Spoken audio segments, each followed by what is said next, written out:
Hey, FlimsyLunchTray here, and welcome to World of Warships, back with our Veteran Player Guide series. As today, we're on Two Brothers in Domination mode in the Tier 10 Premium American Cruiser, Heavy Cruiser Salem, the counterpart to the Des Moines with a few different trade-offs. And so today, what I want to do in this video, and then next week, I promise we'll get to the map awareness and etc. in the Veteran Player Guide series. But I wanted to do something different and fun today, and just kind of talk about how to middle here on Two Brothers. Sometimes when I'm streaming, I'll get Two Brothers, and then I end up like not going down the middle, and like people like a person or two in chat be like, "Do the middle," and it depends, honestly. And when we talk about how to middle, there are several factors you need to keep in mind. The first being, what ship are you in? The second being, are there aircraft carriers or perhaps hybrids that have like pretty good, like let's say dive bombers? That's another thing to keep into account. And then the third is, if there's only three, the third is just how to approach playing the middle, because there's a few, you can do it right or you can do it wrong. Okay, but let me first talk through the type of ship you're in. So first, it's here we're in Salem. There are many good things about Salem, maybe not as per se diverse as Des Moines when we talk about Des Moines having the ability to have hydro and radar. And that's part of my hesitation here in Salem. I mean, Salem's a really good boat. I've done middle multiple times in Salem. But the fact that like with Des Moines, you get both hydro and radar. So because a big part of playing the channel is, I would say, being in a ship that has decent maneuverability or really good maneuverability, has like decent propulsion. So we're talking about rudder shift, talk about propulsion, talk about what consumable setup do you have to be able to see what's going on, and then what is your armament on your ship. So like Minotaur can be quite fun, but if you're in like a radar Minotaur and you don't have smoke to conceal, and you have pretty light armor, I mean you can get wrecked really easily in a minnow, right? It's possible, but a lot of the ships you'll be dealing with both broadside ships, enemy ships, and ships that are bow on. And bow on, Minotaur doesn't do very good in. Where Salem and Des Moines, especially Des Moines, if you have the legendary, the unique upgrade for the propulsion, is like really fun to play in the channel. And then if there's aircraft carriers, it makes life pretty miserable because they tend to fly through the middle to see if anything's coming through, and then you're spotted, and then the gig's kind of up, and then you just end up getting harassed by a carrier again and again and again, and that's just really not fun. So you saw me kind of slow down, and this is the third point. Slow down when I first approached the corner. I wanted to see if there's going to be a destroyer like yellowing. A yellowing destroyer doesn't work out very well for us. So what I like to do is like I go to this midpoint, and you sit on this corner, and you see what's happening, what's going on. So if someone's pushing in or yellowing, you force them to come in closer to you, right? But you can keep retreating around the island, so it's not like there's a player who can just get torps off when you're reversing back and behind the island. So it ends up working out quite good for us. The big thing with playing the middle, actually I have a battleship that's going to be soon coming, and him with me, we're going to do really good here, you're kind of baiting the players in. Now when I play Salem in randoms, I prefer radar. If I was doing a lighthouse build Salem, then I would take hydro, but I take radar mainly because a lot of players always, for one reason or another, they always get even within your 8.5 kilometer radar range. So like here you have the example of this Genon. He could smoke up, but it's not going to make a difference, right? And of course we're within a standard concealment range, but there's no point for him to smoke up. Like our radar is still going, right? So then we easily dispatch him really quick, up to 52,000 damage, and then we'll DCP the fire. And then we deal back with the Jean Bar. So part of when you're playing the middle, one, it's you're utilizing the terrain around you. You don't want to be in the obvious spots if there's like torps coming in on you and that, and there's going to be Yamato later who's going to be kind of launching shells over the left side of the island, back behind Bravo Cap, I think it is, or Delta Cap, excuse me. But you're trying to isolate the engagements one-on-one. So like this Jean Bar comes out broadside, so yeah, I'm just going to punish him with my AP. We got, you know, 6 2 and 3 millimeter guns. We can easily switch to high explosives, set them on fire as well. And the the battleship here ends up kind of being a surprise factor for the Jean Bar. He didn't know that the Valparaiso was going to push in like he has. So that puts a lot of pressure on the Jean Bar now. And I have to play with throttle. That's another thing when you're playing in mid. You don't want to just be constantly sitting still. Especially, you know, one is the Jean Bar, two, there's a Yamato. You can see how he's positioned really far back on the eye line, and he's just trying to lob shells in towards us. Now, the fun thing is I have a battleship that's kind of helping protect me, right? Otherwise, you know, the 460s definitely hurt, and we're going to switch back to AP. And what I'm going to do here is I'm going to go ahead and work on positioning myself closer to the islands on the left than being, or to the channel to the left versus being on the right. And that's how we basically deal with the Yamato. And I'm checking towards the right as well, because we don't want to just, you know, full Noctur into the island if there's like a battleship or something that's moving into a better position that can wreck us. So I need to start slowing down and turning back towards, I think it was a Schlieffen if I remember right. And then I'm going to just end up reversing back down the channel. The big thing that messes with a lot of players in Two Brothers, especially if you're playing mid, is that it's really psychological that if there's someone in mid and you're close to their spawn, like they're like, I can't leave them alone. I have to sail back. And for some reason, a lot of them do it, and especially the torpedo ships, where they just sail broadside to you, back and forth. They go through sea, broadside to you, and then they turn around, they go back broadside again through sea on you, because, you know, and ideally that's usually torpedo ships because they're trying to launch torpedoes down the channel. Like, I knew there was a black around, and so of course we want to stay bow in, and black's torpedoes are pretty slow, but stay bow in and present ourselves as small as target as possible.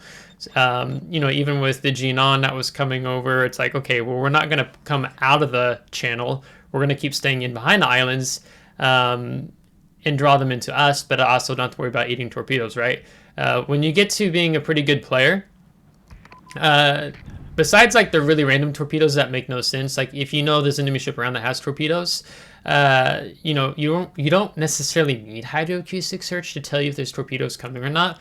Like, I know this black, he's probably like gonna let his torpedoes reload. It takes, I think, a while for him to get the reload off. And he's probably just going to be dumping torpedoes down the gap again. We have the Schlieffen. And so I'm already setting up for the Schlieffen, and we're going to switch to armor piercing, and I'm just trying to figure out where exactly he is. We've, you know, voided or nulled the Yamato threat, because Yamato's really wasting a lot of time and not really supporting too much on his flank because he's so focused by us. And I know the Schlieffen's within 5.5 because that's his hydro detectability range, because they nerfed it from 6, I think, after they introduced it into the game. We get to use our depth charge airstrikes. There he is. He's broadside to us, actually. But I'm also, part of the reason why I fired high explosive here is I wanted to see if I could incapacitate his torpedoes, which we do incapacitate one rack there. So that's why I don't have AP on his broadside. And then the L-Bing decides to come in. So you see all this broadside action. So there's just something mental that messes with players if you end up sitting in the channel. And then the big reason why doing this type of play in the middle often works is what we're doing is we're pulling the enemy team from the right and left flank more towards the mid back, which allows our team, it takes pressure off of them to capture, the Alpha and Delta cap in the setup. And then they can come down and we can kind of encircle, kind of have this pincer maneuver, while we kind of continue to be the center and we're taking a lot of potential damage. You know, the other great thing about Salem compared to Des Moines, as an example here, is just like we have the super heal. And I don't need a 10 kilometer radar to like tell me that, there's an L being this big fat destroyer who's sitting broadside, shooting into smoke at us. I can just blind fire him, right? He's just going to be sitting in the smoke, and boom, we get a blind fire.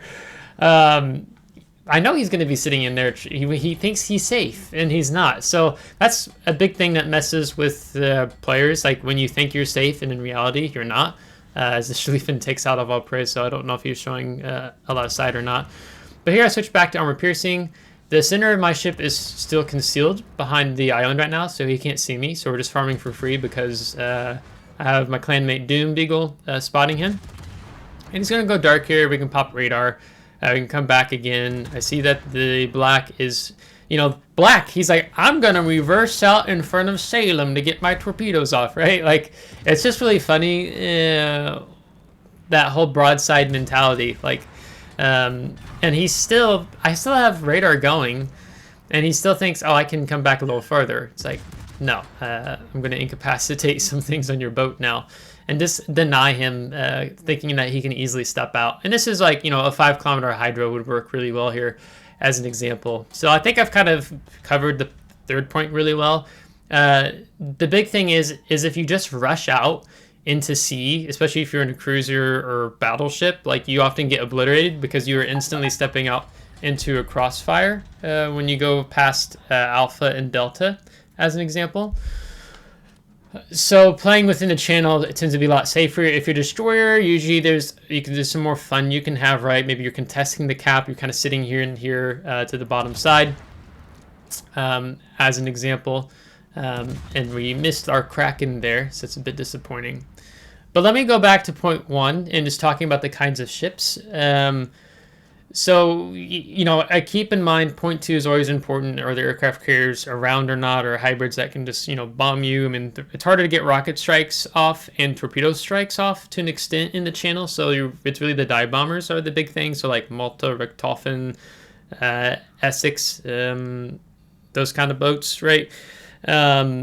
But when we talk about ships, so again, I talked about maneuverability, like rudder shift, the propulsion. What kind of consumable setup do you have? Do you have like a radar? Do you have a hydro? And do you have the ability, if someone rushes you, as an example, like you have torpedoes. So like I don't have torpedoes here at Salem, right? But I have really deadly 203mm guns, have improved penetration angles. So other boats that I think I can play mid really well would be like Moskva, Petro, Stalingrad's pushing it because it's definitely a battle cruiser that it lacks in the maneuverability. In terms of rudder shift and propulsion, compared to Moskva and Petropavlovsk, as an example. The French cruisers don't really, I think, in my opinion, they don't do really well. Like, they're better playing flanks. I think the exception, though, would be the French heavy cruiser, the Marseille, because of the engine boost and all your turrets on the front, and you have a reload boost, right? We're talking about also consumables that help you out. You have a main battery reload booster.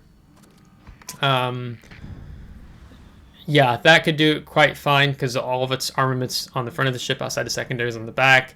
Battleships that you could mess with, maybe ones that have engine boost or built-in propulsion. Like St. Vincent, you could probably do okay-ish with. You've got the nuclear torpedoes in Duncan that shoot out the bow of your ship. So if someone rushes you, they're going to eat a 26,000 hit point or 26,000 maximum damage or something on those. It's really high. I don't remember exactly. The Los Andes in Libertad could do really well. Our Valparaiso friend also did quite good there. With Los Andes and the Libertad, you have maneuverability. With the rudder shift, you angle your armor. You have fantastic secondary. So secondary boats tend to play quite well in here. Rudder shift, propulsion. So those boats can do really well. You're kind of more like big, like Montana and GK. Let's just take those two as an example. GK is a little better because you have the hydro, but they're really not maneuverable at all. So, and they have a longer reload. So if someone decides to rush you, like a Cassard or, Marceau, Kleber, a Gearing, right? Maybe you get 2 salvos off your 2 front turrets and that's it. Because you lack the maneuverability. So that hurts. GK is still better than Montana as an example. Oregon, you could probably have fun because the burst fire and built-in, you know, the engine boost. You know, you can play around with that a little bit. The Japanese cruisers don't play it well. If you have a cruiser with smoke to help you out, if you're not going to be lit up with radar, if there's a lot of radar, you know, if someone's, you know, enemy ship's on Delta and he's radars D because you have a destroyer in the cap, and then you're going to get caught up, let's say, if it's even if it's just maybe a 10 kilometer, 12 kilometer radar, you might get caught up in that. So if you're playing something like a Genon, sucks for you, right?